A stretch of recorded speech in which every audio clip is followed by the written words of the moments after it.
So today's video is going to ruffle a few feathers, but I'll try my best to present the material in an articulate and straightforward way.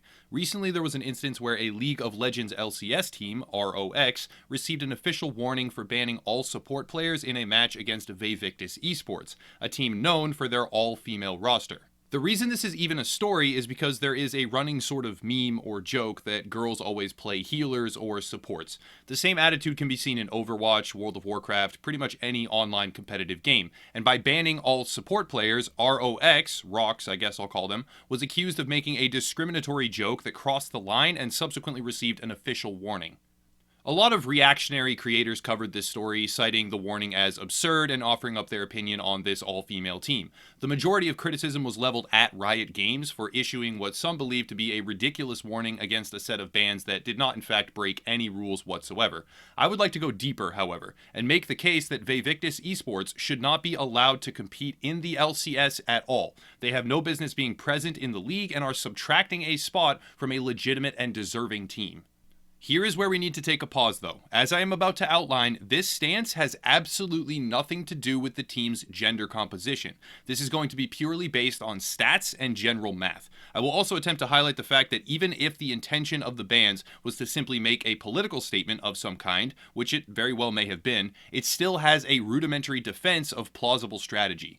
To start with, we need to address the claims that there are an abundance of female players in gaming. This claim is erroneous. There was recently a situation in which a fake character was contrived by a male player as a sort of pseudo-social experiment. The fake account, however, was fairly obvious in its deception, and as a result, the community very quickly realized and began to speculate. As a result of this speculation, the mainstream gaming media lost no time at all in jumping on the story and smearing gamers as sexist, vile, and prejudiced. However, when even some basic research had been conducted and the truth exposed, they all became quite silent.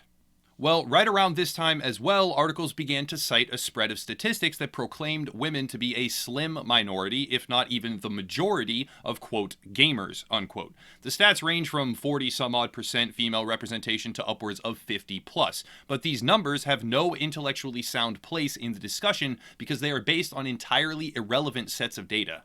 The figure routinely cited by the mainstream hacks is one that places women at a 40 to 50% compositional segment of the gaming population, but that figure encompasses mobile gaming as well, clearly indicated if someone were to even take a couple of minutes to dig. However, when you subtract the mobile market, that number falls off a cliff, and still further, within different gaming genres. The statistical makeup of the player base becomes even more stratified when you dissect it down to different areas. Simulator and puzzle games have very high ratios of female to male, but all the way down at the bottom, we start to find things like sports games and FPS games with about 2% female representation. Within that spread, League of Legends is towards the bottom as a high APM or action per minute MOBA title.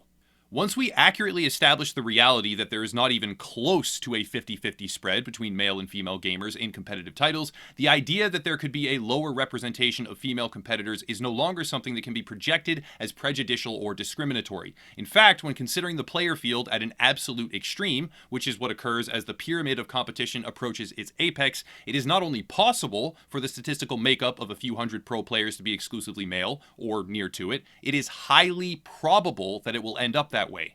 Now is where we can draw a line to Riot Games and Vayvictis Esports. The idea of the team is to be an exclusively female competitive squad, but this idea is an extremely difficult goal because there are very few female players at a high enough bracket in order to successfully compete, let alone enough to fully build an entire team. And even if there were, they would already be signed to existing organizations with varying lengths of time on their contracts.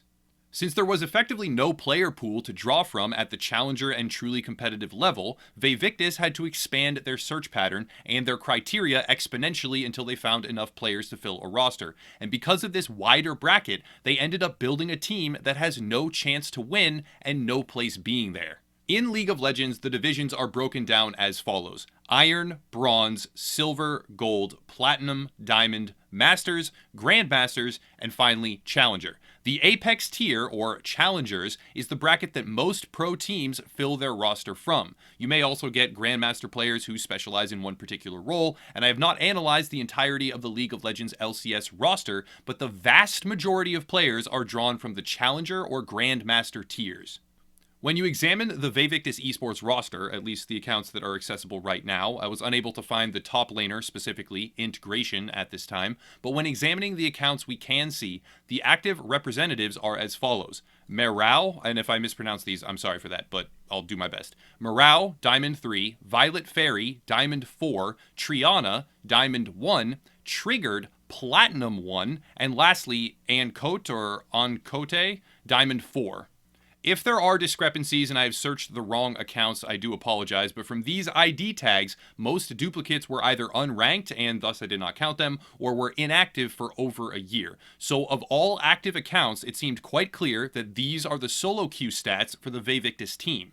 When you take into consideration all of the team members, it is an average of mid to low diamond, which is 2 full divisions below the typical competitive talent level. Now, before anyone nitpicks, that is not just some arbitrary MMR system. A multi-division gap in League of Legends equates to a colossal chasm in skill level. A bronze player going up against a platinum player is the same relative comparison, and in such an instance, the bronze player would be akin to a bot for the platinum player. Higher division players have higher APM, or actions per minute. They have better map awareness, better tactical strategy. They land more skill shots. They harvest more gold per minute. Basically, in every facet of their gameplay, they excel far beyond a player 2 entire divisions lower, and an entire team comprised of players multiple divisions outside their competitive skill level is like having a college basketball or football team go up against an NBA conference champion or NFL Super Bowl winner.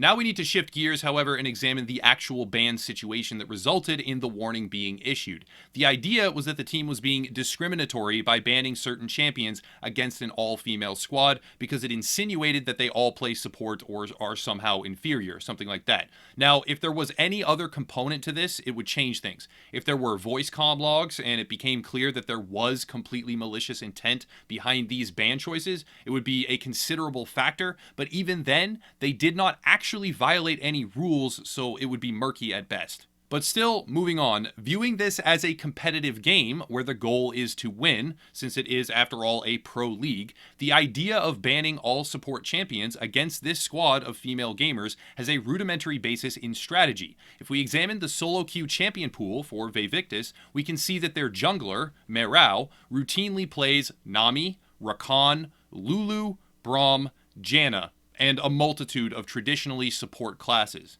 Moving on to Violet Fairy, Vayvictis' mid laner, we see Nami, Janna, Lulu, and Taric. Again, a healthy selection of support champions. After that is Triana, the team's bot laner and the only member of the entire team who does not routinely play support in solo queue.